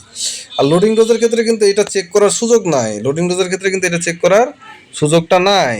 সেহেতু যেহেতু সুযোগটা নাই, সেহেতু আমাদের কিন্তু রিস্ক নিয়েই লোডিং ডোজটা দেওয়া লাগে, এবং লোডিং ডোজ দেওয়ার ক্ষেত্রে আমরা খুবই সতর্ক থাকবো। পেশেন্টের আশেপাশে সবসময় থাকা লাগবে, তার সাইন সিমটমগুলো দেখা লাগবে, অ্যানাফাইলেটিক রিস্ক হচ্ছে কিনা, স্টিভেন জনসন সিনড্রোমের কোনো সাইন সিমটম আছে কিনা, এগুলো খুব খুব ক্লোজলি মনিটর করা লাগবে যদি কোনো পেশেন্ট লোডিং ডোজ পায়। সেই ক্ষেত্রে মেনটেন্যান্স ডোজ হচ্ছে ক্রনিক ইলনেসের ক্ষেত্রে, হ্যাঁ, আমরা ওই থেরাপিউটিক ইম্প্যাক্টটা যেন সবসময় বজায় থাকে, ক্রনিক ইলনেসের ক্ষেত্রে মূলত আমরা এই মেনটেন্যান্স ডোজটা দিয়ে থাকি। অনেক সময় ক্রনিক ছাড়া অ্যাকিউটও হইতে পারে। মূল কথা হচ্ছে যেটা আমরা কন্টিনিউয়াস দিচ্ছি ওটাকে আমরা মেনটেন্যান্স ডোজ বলবো। তারপরে বিভিন্ন ধরনের থেরাপিস, প্রথম হচ্ছে অ্যাকিউট থেরাপি। আমরা ইমার্জেন্সি ফেজে যেই ড্রাগগুলো দেই ওগুলোকে আমরা বলবো অ্যাকিউট থেরাপি। এই থেরাপিগুলো কিন্তু খুবই গুরুত্বপূর্ণ, খুবই ভালোভাবে এই থেরাপিগুলো বুঝতে হবে, বিভিন্ন থেরাপির মধ্যে পার্থক্যগুলা। তাহলে অ্যাকিউট থেরাপি কি? অ্যাকিউট থেরাপি হচ্ছে আমরা যেগুলো খুব অ্যাকিউট ফেজে দিয়ে থাকি। এম্পিরিক থেরাপিটা খুব বোঝা খুব গুরুত্বপূর্ণ। এম্পিরিক থেরাপিটা গুরুত্বপূর্ণ, ধরেন একটা পেশেন্ট আপনার কাছে আসছে, আইসা বিভিন্ন সাইন সিমটম বলতেছে, আমার এটা হয়েছে, ওইটা হয়েছে, ওইটা হয়েছে, এই সব সাইন সিমটম দেখা আপনি একটা ডিজিজ আপনি ডায়াগনোস করলেন। হ্যাঁ, আপনি মনে হলো যে ঠিক আছে এই ডিজিজটা এটা হইতে পারে, এটা আপনার মনে হচ্ছে। এখন আপনি কোনো ডিলে না করে আপনি তাকে কিছু ড্রাগ দিবেন, ওই ড্রাগগুলো আপনি তাকে খাইতে বলবেন। তাহলে আপনি কিন্তু সায়েন্স সিমটম দেখে আপনি সন্দেহ করতেছেন যে এটা হইতে পারে, কিন্তু আপনি কিন্তু এখনো কনফার্ম হন নাই, কোনো টেস্ট করেন নাই, বা আপনি পুরোপুরি কনফার্ম এখনো হন নাই। তাহলে এই যে পুরোপুরি কনফার্ম হওয়ার আগে শুধু সাইন সিমটম দেখে আপনি যেই তাকে কিছু ওষুধ দিলেন কিছু খাওয়ার জন্য, হ্যাঁ, যেন তার পরিস্থিতিটা ওর্স না হয়ে যায়, এই এই থেরাপিটাকে আমরা বলি হচ্ছে এম্পিরিক থেরাপি। মেনটেন্যান্স থেরাপি ক্রনিক ইলনেসের ক্ষেত্রে আমরা যেটা সবসময় চলমান থাকে সেটা মেনটেন্যান্স থেরাপি। সাপ্লিমেন্ট থেরাপিটা খুবই গুরুত্বপূর্ণ। সাপ্লিমেন্ট থেরাপিটা মানে হচ্ছে আমাদের বডির নর্মাল যে জিনিসগুলো থাকে, ধরেন ভিটামিন, মিনারেল, হরমোন, এই নর্মাল জিনিসগুলো যদি কমে যায়, ধরেন ভিটামিন ডি কমছে, তাহলে আমি তাকে ভিটামিন ডি বাইরে থেকে দিব, হ্যাঁ, ল্যাবরেটরি থেকে বানানো ভিটামিন ডি তাকে দিব। ধরেন কারো কোনো একটা মিনারেল, আয়রন, ধরেন ক্যালসিয়াম, ধরেন ফসফরাস, এগুলো বডি থেকে অনেক পরিমাণে কম, তাহলে আমরা কিন্তু তাকে বাইরে থেকে এই এই মিনারেলগুলো দিব, বাইরে থেকে হরমোনগুলো দিব, একদম সরাসরি ওই জিনিসগুলো আমরা দিব। এটাকে কিন্তু আমরা সাপ্লিমেন্ট থেরাপি বলতেছি। সাপোর্টিভ থেরাপি কি? সাপোর্টিভ থেরাপি হচ্ছে কিছু কিছু ড্রাগ আমরা বিভিন্ন ডিজিজের ক্ষেত্রে ইউজ করি, যে ড্রাগগুলো কিন্তু আপনার সাইন সিমটম কমায় কিন্তু কোনো কজ কমায় না। ধরেন ডেঙ্গুর ক্ষেত্রে কি হয়, ডেঙ্গু একটা ভাইরাল ডিজিজ, তাই না? তো ডেঙ্গু একটা ভাইরাল ডিজিজ, ভাইরাল ফিভার। এখন আমরা ডেঙ্গুতে কিন্তু সাধারণত অ্যান্টিভাইরাল দেই না। ডেঙ্গুতে আমরা কি করি? ডেঙ্গুতে আমরা কিন্তু জ্বরের ওষুধ দেই, ডেঙ্গুতে আমরা কিন্তু আদার সাপোর্টিভ বিভিন্ন জিনিস, বিভিন্ন ওষুধ দেই। তাহলে এই ওষুধগুলো কিন্তু আপনার সাইন সিমটম কমাইতেছে, কিন্তু আপনার একটা ফিভারের ওষুধ নাপা কিন্তু আপনার ডেঙ্গু ভাইরাস মারবে না। নাপা কিন্তু ডেঙ্গু ভাইরাস মারবে না। আপনার হাতে পায়ে প্রচুর পেন হচ্ছে, আপনি কোনো একটা পেন মেডিকেশন খাইলেন ডেঙ্গু জ্বরের প্রভাবে, ঠিক আছে, ওই পেন মেডিকেশন কিন্তু আপনার ওই ভাইরাল ইয়াটাকে কমাবে না, ভাইরাসটাকে মারবে না, কিন্তু আপনার বডিকে সাপোর্ট করবে যে আপনার বডি যেন ন্যাচারালি আপনার ওই ওই কজটা থেকে রিমুভ পায়। তাহলে এটাকে আমরা সাপোর্টিভ থেরাপি বলতেছি। প্যালিয়েটিভ থেরাপি এমন এমন ধরনের রোগ যে রোগগুলার আর কোনো ট্রিটমেন্ট নাই, হ্যাঁ, ওই রোগগুলার মেডিকেলি আর কোনো ট্রিটমেন্ট নাই, ট্রিটমেন্ট শেষ। এখন ওই রোগী একটা মৃত্যুসজ্জায় আছে, হয়তো সে বেশি দিন হয়তো বাঁচার সম্ভাবনা তার খুবই কম। ওই ক্ষেত্রে আমরা কিছু কমফোর্ট কেয়ার দেই যেন তার শেষ যাত্রাটা ভালো হয়, শেষ যাত্রাটা একটু সুখের হয়, একটু কমফোর্ট পায়। ধরেন তার পেইনটা যেন একটু কমে, সে যেন একটু শ্বাস নিতে পারে ভালো মতো। তো এইসব ক্ষেত্রে আমরা প্যালিয়েটিভ থেরাপি দিই। প্রোফাইল্যাক্টিক থেরাপিটা খুবই খুবই খুবই গুরুত্বপূর্ণ। প্রোফাইল্যাক্টিক থেরাপি, স্পেশালি প্রোফাইল্যাক্টিক থেরাপি আর হচ্ছে এম্পিরিক থেরাপিটা খুবই গুরুত্বপূর্ণ। প্রোফাইল্যাক্টিক থেরাপিতে কি হয়? প্রোফাইল্যাক্টিক থেরাপিতে হয় কোনো একটা প্রবলেম আপনার সামনে আসতেছে, স্পেশালি প্রোফাইল্যাক্টিক থেরাপি দেওয়া হচ্ছে অপারেশনের ক্ষেত্রে। কারণ অপারেশনের আগে আপনি কিন্তু পুরোপুরি সুস্থ, আপনি কিন্তু অসুস্থ না। এখন আপনার বডিতে কাটা হবে, ফাটা হবে, হ্যাঁ, তাহলে এই যে কাটা হবে, এই যে কাটার জন্য কিন্তু আপনার ওখানে ইনফেকশন হওয়ার একটা পটেনশিয়াল একটা থ্রেড আছে। যে কোনো একটা ইনফেকশন হতে পারে যে কোনো সময়, যে কোনো মুহূর্তে। এই যে ইনফেকশনটা হবে, হওয়ার একটা চান্স আছে। এই চান্সটার জন্য আমরা আগে থেকে আমরা অ্যান্টিবায়োটিক দিব ওই পেশেন্টকে। যে প্রত্যেকটা অপারেশনের পেশেন্টকে অপারেশনের আগেই অ্যান্টিবায়োটিক দেওয়া শুরু হয়। কেন? কারণ তার দুদিন পর হয়তো অপারেশন হবে এবং বডিকে আগে থেকে রেডি করে রাখে যে এই যে ইনফেকশনটা হওয়ার একটা চান্স আছে, ইনফেকশনটা যদিও হয় তারপরে যেন কোনো প্রবলেম না হয়, যেন আগে থেকে আমরা একটা পটেনশিয়াল প্রবলেমকে রিমুভ করার জন্য আগে থেকে আমরা কোনো একটা ড্রাগ খাই একদম সুস্থ শরীরে। এটাকে আমরা প্রোফাইল্যাক্টিক থেরাপি বলতেছি। ফার্মাকোথেরাপিউটিক্স, ড্রাগ টলারেন্স, এটা খুবই গুরুত্বপূর্ণ বিষয়। ধরেন drug tolerance is a phenomenon in which prolonged use of drug reduces its effectiveness, requiring higher dose to achieve the same therapeutic effect.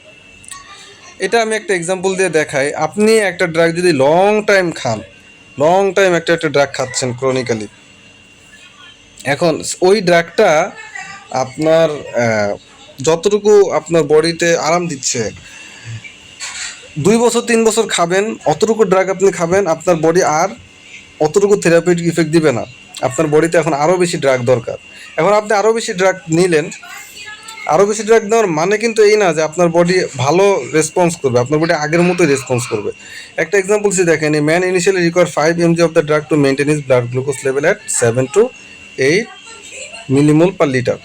অর্থাৎ 7 থেকে 8 মিলিমোল পার লিটার গ্লুকোজটাকে রাখতে, মেনটেন করতে একটা মানুষের সাধারণত 5 mg একটা ড্রাগ লাগে। যে কোনো একটা ড্রাগ ধরেন 5 mg লাগে ধরেন। এখন সে 4 বছর ধরে এই 5 mg ড্রাগটা খাচ্ছে, তার গ্লুকোজটা মোটামুটি নর্মালি আছে। তো 4 বছর পরে এখন এই 5 mg ড্রাগে তার 7 থেকে 8 মিলিমোল পার লিটার গ্লুকোজ লেভেলটা থাকতেছে না, তার গ্লুকোজ লেভেলটা আরও বেশি বাড়তে, এখন 5 ml তার গ্লুকোজ লেভেল আর 9-10-এ চলে যাচ্ছে, কিন্তু তার রাখতে হবে 7 থেকে 8। তখন ডাক্তার কী করলো, তার এমজিটা 2 mg বাড়ায় দিল, এখন তাকে 7 mg দিল। এখন 7 mgতেই তার 7 থেকে 8 মিলিমোল পার লিটার এই ইয়েটা থাকে, গ্লুকোজ লেভেলটা 7 থেকে 8 মিলিমোল পার লিটারে আছে। অর্থাৎ আগে 5 খাইতো তখনও 7 থেকে 8 ছিল, এখন 7 mg খাচ্ছে, মানে বেশি খাচ্ছে, এখনও কিন্তু তার 7 থেকে 8 আছে। অর্থাৎ এখন তার 5 mgতে ওই আগের মতো আর রেসপন্সটা করতেছে না। এই যে আপনার ধীরে ধীরে ড্রাগের ডোজটা বাড়ে, ধীরে ধীরে বাড়ে, আরও 4 বছর পরে হয়তো তার 9 mg লাগবে এই সেম 7 থেকে 8 মিলিমোল পার লিটার রাখতে। তো এই যে আপনার বেশি পরিমাণে লাগতেছে ড্রাগ দিনের পর দিন, আপনার ড্রাগের ডোজটা বাড়তেছে, এটাকে ড্রাগ টলারেন্স বলে। এবার হচ্ছে ড্রাগ ডিপেন্ডেন্স, এটাও খুব গুরুত্বপূর্ণ। ড্রাগ ডিপেন্ডেন্স মানে কি? ড্রাগ ডিপেন্ডেন্স মানে হচ্ছে যখন আপনি একটা ড্রাগ খাওয়া বন্ধ করবেন। 2 ধরনের ড্রাগ ডিপেন্ডেন্স আছে, একটা ফিজিক্যাল ডিপেন্ডেন্স, একটা হচ্ছে সাইকোলজিক্যাল ডিপেন্ডেন্স। ডিপেন্ডেন্স মানে হচ্ছে আপনি ড্রাগের উপর ডিপেন্ড হয়ে গেছেন, আপনি ড্রাগ ছাড়তে পারতেছেন না কোনোভাবে। ধরেন কোনো একটা ড্রাগ আপনি হচ্ছে যে ছেড়ে দিলেন, তখন আপনার বডি কিছু উইথড্রয়াল সিনড্রোম দেয়, এটাকে আমরা উইথড্রয়াল সিনড্রোম বলি। এখানে অনেকগুলা সাইন সিনড্রোম দেখা যায়, আপনার বডি কাঁপতে থাকে, আপনার জ্বর চলে আসে, এরকম আরও অনেকগুলো উইথড্রয়াল সিনড্রোম দেখা যায়। উইথড্রয়াল সিনড্রোম নিয়ে আরও অনেক পড়াশোনা আছে সামনে। যাই কিছু প্রবলেম হয়, ওই প্রবলেমগুলোর জন্য আপনি কোনোভাবেই ড্রাগটা ছাড়তে পারেন, ড্রাগ ছাড়লেই আপনার বডি প্রচুর পরিমাণে খারাপ হয়ে যাচ্ছে। তো এটাকে আমরা বলবো ফিজিক্যাল ডিপেন্ডেন্স, অর্থাৎ ফিজিক্যালি আপনি কোনোভাবেই ড্রাগটা ছাড়তে পারতেছেন না। আর সাইকোলজিক্যাল ডিপেন্ডেন্স হচ্ছে পুরোপুরি একটা মনের বিষয়, হ্যাঁ, একটা হ্যাবিট হয়ে গেছে আপনার ড্রাগ খাওয়া, একটা অভ্যাস হয়ে গেছে। এখন আপনি বিশ্বাস করেন, মনে প্রাণে বিশ্বাস করেন যে এই ড্রাগটাই আমার বডিকে কমফোর্ট দিচ্ছে, এটা আপনি মনে প্রাণে বিশ্বাস করেন, কিন্তু আপনার বডিতে কিন্তু আসলে এই ড্রাগটা দরকারই নাই। হ্যাঁ, আপনি যদি ড্রাগটা নাও খান তাও কিন্তু আপনার বডি পুরোপুরি সুস্থ থাকবে, পুরোপুরি সুস্থ থাকবে আপনার বডি। কিন্তু আপনি বিশ্বাস করতেছেন যে না, আমি ড্রাগটা ছাড়লেই মনে হয় আমার বডি খারাপ হয়ে যাবে, আমার মনে হয় এই ড্রাগটাই আমার বডিকে ভালো রাখছে। এই যে যে আপনার একটা ফলস একটা চিন্তা ভাবনা, এই চিন্তা ভাবনার জন্য আপনি ড্রাগটা ছাড়তে পারতেছেন না, এটাকে বলে সাইকোলজিক্যাল ডিপেন্ডেন্স। এবং যারা রেগুলার হচ্ছে যে আপনার ওই ওষুধের পারপাসে না, আপনার নেশা করার জন্য ড্রাগ নেয়, তাদের কিন্তু এই ফিজিক্যাল ডিপেন্ডেন্সিটাই বেশি দেখা যায়। এই জন্য আমি নিচে লিখে দিচ্ছি যে drug dependence can be occur in discretional use. Discretional use বলতে আমি ওই যে ওই মাতলামি বোঝাইতেছি আর কি, ঠিক আছে, নেশা বোঝাইতেছি আর কি। তো যারা নেশা করে তারা ছাড়তে পারে না কেন? কারণ কারণ তাদের উইথড্রয়াল সিনড্রোম দেখা দেয়, ঠিক আছে। এবং এই ড্রাগ টলারেন্স এবং ড্রাগ ডিপেন্ডেন্সে অনেকেই কিন্তু মিলায় ফেলে দুইটা জিনিসকে। ড্রাগ টলারেন্স মানে আপনি কিন্তু ড্রাগ ছাড়তে পারবেন, আপনি ড্রাগ ছাড়লে কিন্তু উইথড্রয়াল সিনড্রোম দেখা দিবে না, আপনি যে কোনো সময় ড্রাগ ছেড়ে দিতে পারবেন, কোনো সমস্যা নাই। কিন্তু একই রকম কাজ করতে আপনার দিনে দিনে দিনে দিনে আপনার ড্রাগের ইয়াটা বেশি লাগবে, ড্রাগের পরিমাণটা বেশি লাগবে, এমন ধীরে ধীরে ধীরে ধীরে বাড়তে থাকবে ডোজটা, ঠিক আছে। কিন্তু ড্রাগ ডিপেন্ডেন্স মানে হচ্ছে আপনি কোনোভাবে ড্রাগটা ছাড়তেই পারতেছেন না। ফার্মাকোথেরাপিউটিক্স ড্রাগের রেসপন্সটা অনেকগুলো বিষয়ের উপর কিন্তু ডিপেন্ড করে, এরা খুবই গুরুত্বপূর্ণ একটা বিষয়। অনেকগুলো বিষয়ের উপরে কিন্তু ড্রাগের রেসপন্সটা কিন্তু নির্ভর করে, যে আপনার বডি, আপনি একটা ড্রাগ খাইলেন, আপনি খাইলেন একটা ড্রাগ, আমি খাইলাম একটা ড্রাগ, আপনি ভালো আছেন সুস্থ আছেন, আমি ভালো নাই কেন? হ্যাঁ, তার কিন্তু অনেকগুলো কারণ আছে। ড্রাগ কিন্তু সবার সবার জন্য একইভাবে একই রকম রেসপন্স নাও করতে পারে। প্রথমে হচ্ছে এজ, অবশ্যই যাদের এজ অনেক বেশি বা অনেক কম, হ্যাঁ, তাদের কিন্তু আপনার ওই ড্রাগের রেসপন্সটা সেম হবে না। কেন? মানে কেন কম হবে তাদের ড্রাগের রেসপন্সটা? তার কারণ আমরা তো দেখছি একটা ড্রাগ কীভাবে কাজ করে, অ্যাবজর্ব হয়, ডিস্ট্রিবিউট হয়, মেটাবোলাইজ হয়। এখন আপনার বডির ভাইটাল অর্গানগুলো কীরকম আছে, এই জিনিসগুলো কিন্তু খুবই গুরুত্বপূর্ণ। এখন যাদের খুব বেশি পরিমাণে বয়স, তাদের কিন্তু লিভার আগের মতো কাজ করে না, তাদের কিন্তু কিডনি আগের মতো কাজ করে না, তাদের ব্লাড ফ্লো হয়তো আগের মতো নাই।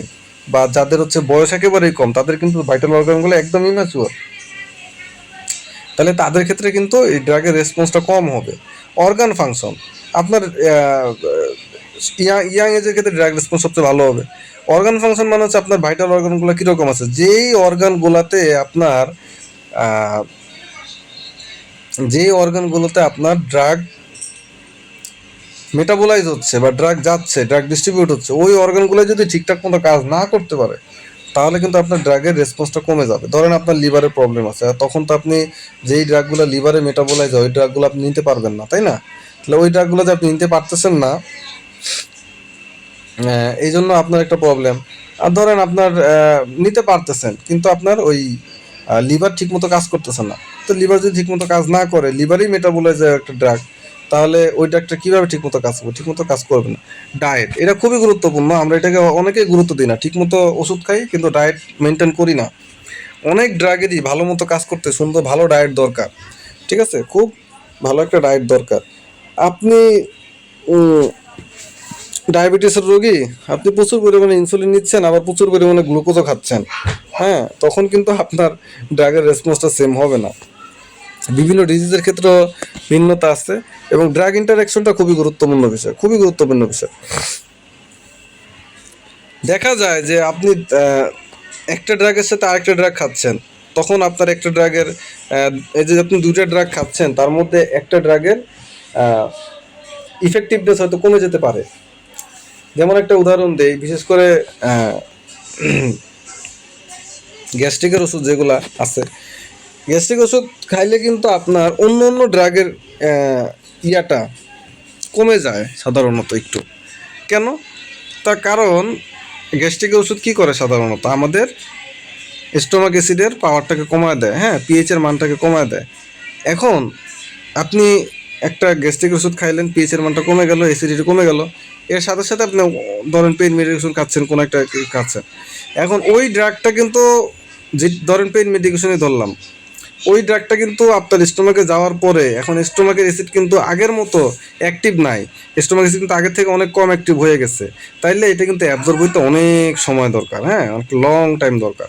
তাহলে আপনার পেইন অনসেট অফ অ্যাকশন যে পেন মেডিকেশনে ছিল নর্মাল, সেই অনসেট অফ অ্যাকশন কিন্তু আপনার এই যে আপনি গ্যাস্ট্রিক ওষুধ খাচ্ছেন এই জন্য কিন্তু আপনার ওই pain medication onset of action বেড়ে যাবে। কেন?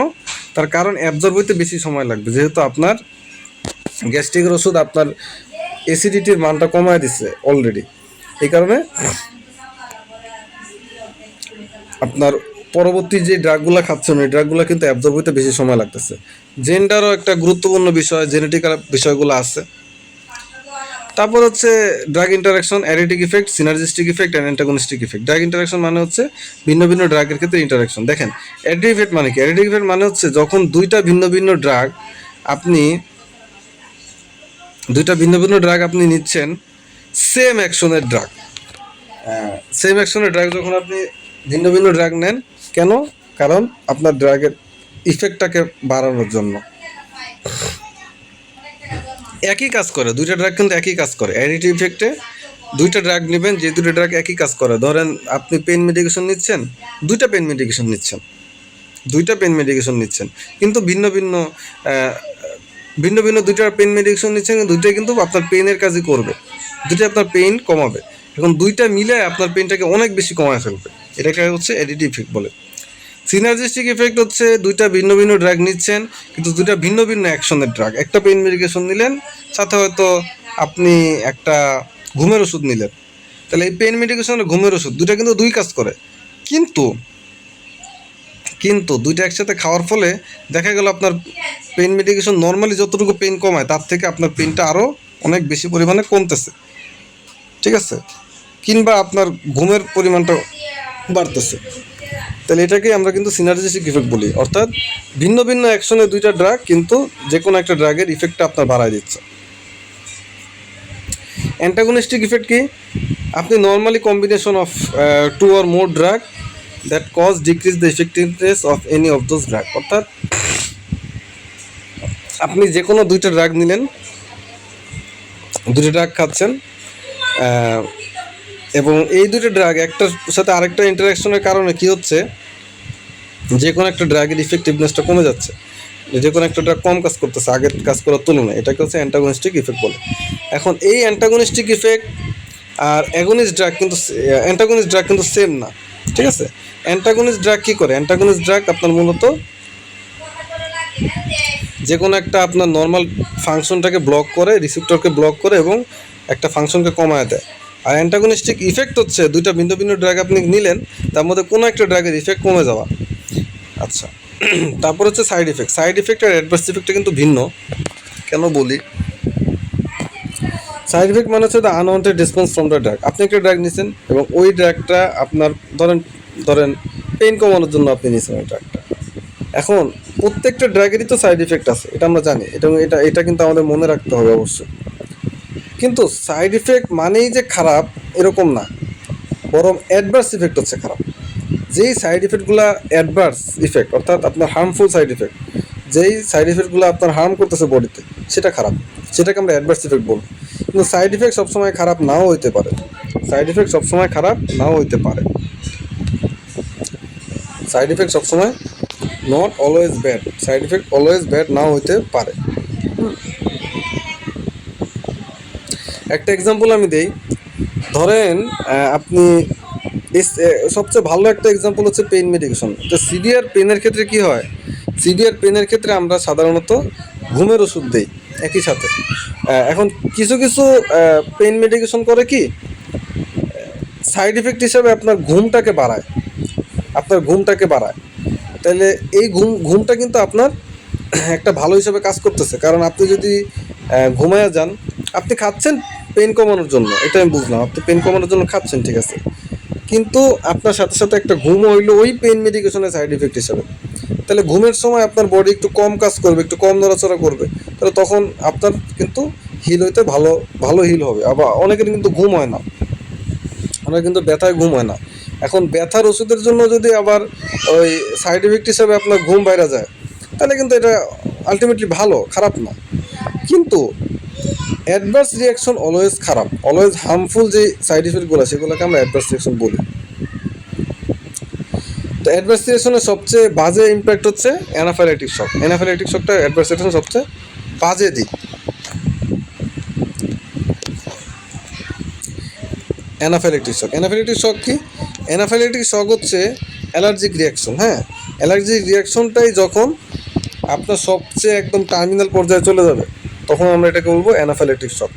এবং অ্যানাফাইলাইটিক শকের আমি সবাইকে বলবো যে অ্যানাফাইলাইটিক শকের আপনারা প্যাথোফিজিওলজিতে হয়তো পড়ছেন বা ফিজিওলজিতে পড়ছেন, অ্যান্ড এই শকগুলার কেন হয় বা শকের ফিজিওলজিটা কি এগুলো জানা খুব জরুরি ফার্মাকোলজিতে।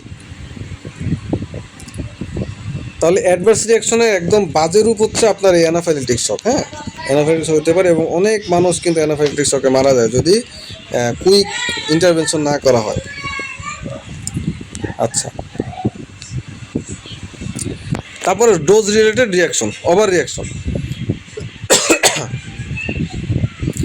When drug produce excessive adverse reaction, it is expected that every drug has some adverse unwanted reaction. প্রত্যেক ড্রাগেরই কিছু না কিছু unwanted reaction থাকবে, but sometimes for some patient develop excessive adverse reaction than expected.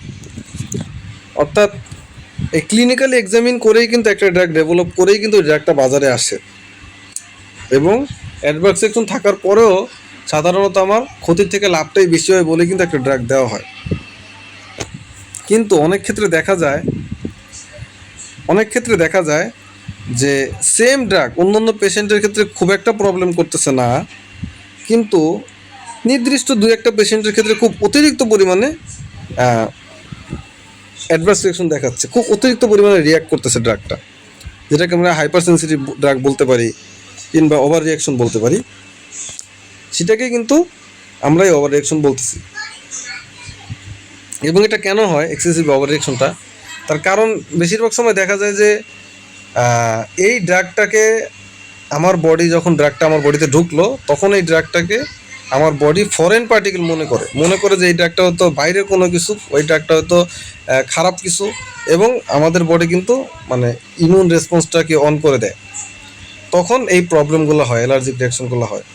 এবং this over reaction cause more harm than therapeutic effect to the patient. অর্থাৎ প্রত্যেক ড্রাগেরই কিছু ভালো কিছু খারাপ রিয়াকশন থাকতে পারে, এটা খুব স্বাভাবিক। কিন্তু যখন এই খারাপ রিয়াকশনটা আমার পেশেন্টকে ক্ষতি বেশি করবে লাভের তুলনায়, তখন কিন্তু এটাকে আমরা ওভার রিয়াকশন বলবো, এবং সাথে সাথে এই ড্রাগটা বন্ধ করে দিতে হবে। যে কোনো ড্রাগের ক্ষেত্রে ওভার রিয়াকশনটা হতে পারে। Overdose, drug allergy and idiopathic effect. আচ্ছা, ওভারডোজ কি? When large amount of drug is given. সাধারণত আনইনটেনশনালি যখন আমি অতিরিক্ত পরিমাণে একটা ড্রাগ দিয়ে ফেলবো একটা বডিকে, একটা পেশেন্টকে, তখন এটাকে আমরা ওভারডোজ বলবো। পরিমাণের থেকে বেশি দিয়ে ফেলবো, এবং এটা খুবই ভয়ানক হইতে পারে। সো আমাদের সতর্ক থাকতে হবে যেন আমরা বেশি ড্রাগ না দিই। ড্রাগ অ্যালার্জি আমি আগেই বলছি, অ্যালার্জি মানে কি? যখন immune system trigger as a foreign particle then they produce allergic reaction. অর্থাৎ যখন ড্রাগকে ভুলবশত আমাদের ইমিউন সিস্টেম ট্রিগার করে একটা ফরেন পার্টিকেল হিসাবে, তখন কিন্তু ড্রাগের প্রতি অ্যালার্জি হয়। ইডিওপ্যাথিক ইফেক্ট কি? Rare adverse reaction that shown in individual patient with no known cause. অর্থাৎ কিছু কিছু ড্রাগ আছে যে ড্রাগগুলো আমরা তো জানি কোন ড্রাগের কোন অ্যাডভার্স রিয়াকশন, আমাদের সবসময় থাকে, কি বলে, প্রত্যেক ড্রাগের সাথে কিন্তু একটা ম্যানুয়াল থাকে, এবং ওই ম্যানুয়ালে লেখা থাকে কোন কোন অ্যাডভার্স রিয়াকশন হতে পারে, কোন কোন প্রবলেম হতে পারে লেখা থাকে। এখন এই অ্যাডভার্স রিয়াকশনগুলোর বাইরে যায় কিছু কিছু রেয়ার কিছু অ্যাডভার্স রিয়াকশন হয়তো ইন্ডিভিজুয়াল কিছু পেশেন্টের ক্ষেত্রে দেখা যেতে পারে, যেটা অন্য কোনো পেশেন্টের ক্ষেত্রে ওই প্রবলেম আর দেখা যায় না। এইগুলোকে আমরা ইডিওপ্যাথিক ইফেক্ট বলে থাকি, এবং এগুলা কিন্তু আগে থেকে গেস করা কোনোভাবেই সম্ভব না। আগে থেকে গেস করা যায় কোন পেশেন্টের ক্ষেত্রে অ্যাডভার্সনগুলো হবে, rare. So severe allergy reaction cause anaphylactic shock. যখন অ্যালার্জি রিয়াকশনটা খুব সিভিয়ার হয়ে যাবে তখন এটাকে আমরা বলবো অ্যানাফাইলাক্টিক শক।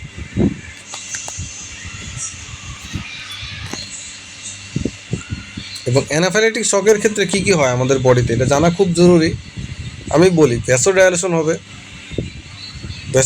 হবে, ব্রঙ্কো কনস্ট্রিকশন হবে, ভ্যাসোডাইলেশন হবে, ব্রঙ্কো কনস্ট্রিকশন হবে, ইনক্রিজ ক্যাপিলারি পারমিয়াবিলিটি হবে, অর্থাৎ ক্যাপিলারি পারমিয়াবিলিটি বাড়বে। এই তিনটা জিনিস কিন্তু খুবই খুবই খুবই খুবই খুবই কমন, ঠিক আছে। ভ্যাসোডাইলেশন মানে ভেসেল ডায়ালেট হয়ে যাবে। ভেসেল ডায়ালেট হলে কী হবে? ভেসেল ডায়ালেট হলে কী হবে? বিপি বাড়বে না বিপি কমবে? ভেসেল ডায়ালেট হলে বিপি কমবে। এবং ভেসেল ডায়ালেট হওয়ার জন্য ভেসেল যখন ডায়ালেট হবে তখন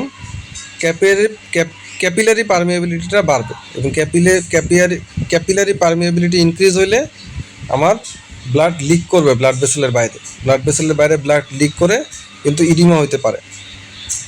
তারপরে আরেকটা হচ্ছে ব্রঙ্কো কনস্ট্রিকশন হবে, অর্থাৎ আমাদের যে ব্রঙ্কাসের মিউকাস মেম এটা কনস্ট্রিক্ট হয়ে যাবে। সে কারণে কী হতে পারে? আপনার রেসপিরেটরি ডিস্ট্রেস হতে পারে। তো এই যে প্রবলেমগুলা, এই অ্যানাফিলাক্টিক শক নিয়ে আরও পড়াশোনা আছে। তো এই অ্যানাফিলাক্টিক শকের কিন্তু আপনার এই প্রবলেমগুলো হবে। তাই এই যে অ্যানাফিলাক্টিক শকের যে সাইন সিমটমগুলো, এগুলো সবসময় আমার মনে রাখতে হবে এবং পেশেন্টকে মনিটর করতে হবে যখন একটা পেশেন্ট নতুন ড্রাগ নেবে তখন স্পেশালি। এবং লোডিং ডোজ দেওয়ার সময় আমরা অ্যানাফিলাক্টিক শকের একটা রিস্ক আছে, নতুন একটা ড্রাগ দিলাম একটা পেশেন্টকে, তখন অ্যানাফিলাক্টিক শকের একটা রিস্ক আছে। তো এইসব সময় কিন্তু খুবই সতর্ক থাকতে হবে, সাইন সিমটমগুলো প্রতি নজর রাখতে হবে। Contraindication: some drug R restricted to some patient, some drug R restricted with some other specific drug. অর্থাৎ কিছু ড্রাগ কিছু পেশেন্টকে দেওয়া যাবে না। যেমন আমি আগেই বলছি, যে ড্রাগগুলো লিভারে মেটাবোলাইজ হয় ওই ড্রাগগুলো লিভার পেশেন্টের ক্ষেত্রে দেওয়া যাবে না। যেই ড্রাগগুলা হয়তো অন্য কোনো প্রবলেম হয় ওই ড্রাগগুলো অন্য কোনো পেশেন্টের ক্ষেত্রে দেওয়া যাবে না।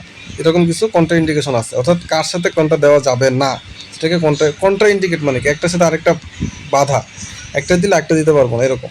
সাম drug restricted with some other specific, অর্থাৎ অনেক সময় দুইটা ভিন্ন ভিন্ন ড্রাগ একসাথে দেওয়া যায় না। এগুলো খুব ভালোভাবে নজরে রাখতে হবে। We must aware of this, otherwise serious complication may ochre.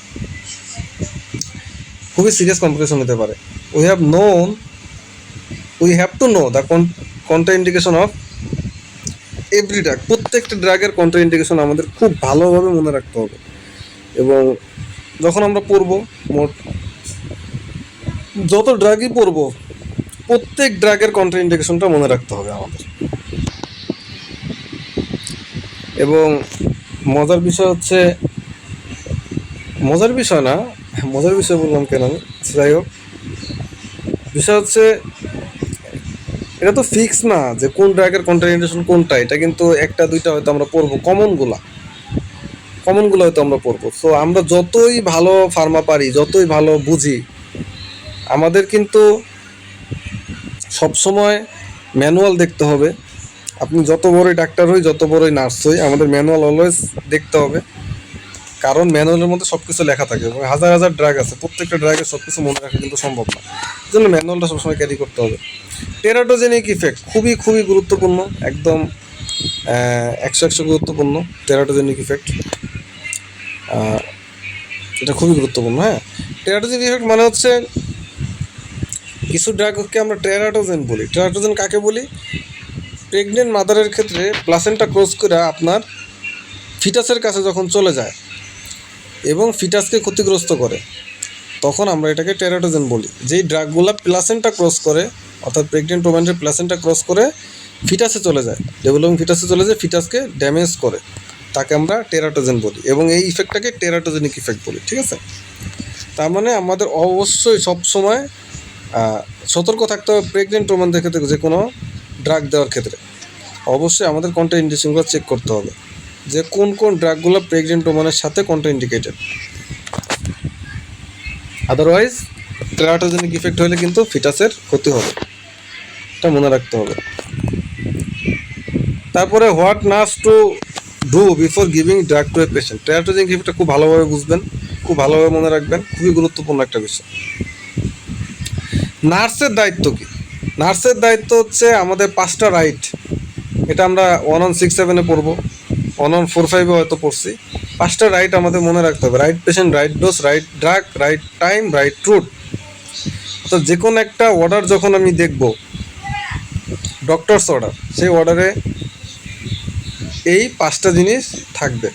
Right patient, পেশেন্টের নাম, পেশেন্টের আইডি, স্পেশালি পেশেন্টের আইডি দেখি আমরা, কারণ দুইটা পেশেন্টের নাম সেমও হইতে পারে, সেক্ষেত্রে আমাদের আইডি দেখতে হবে, ইউনিক আইডি।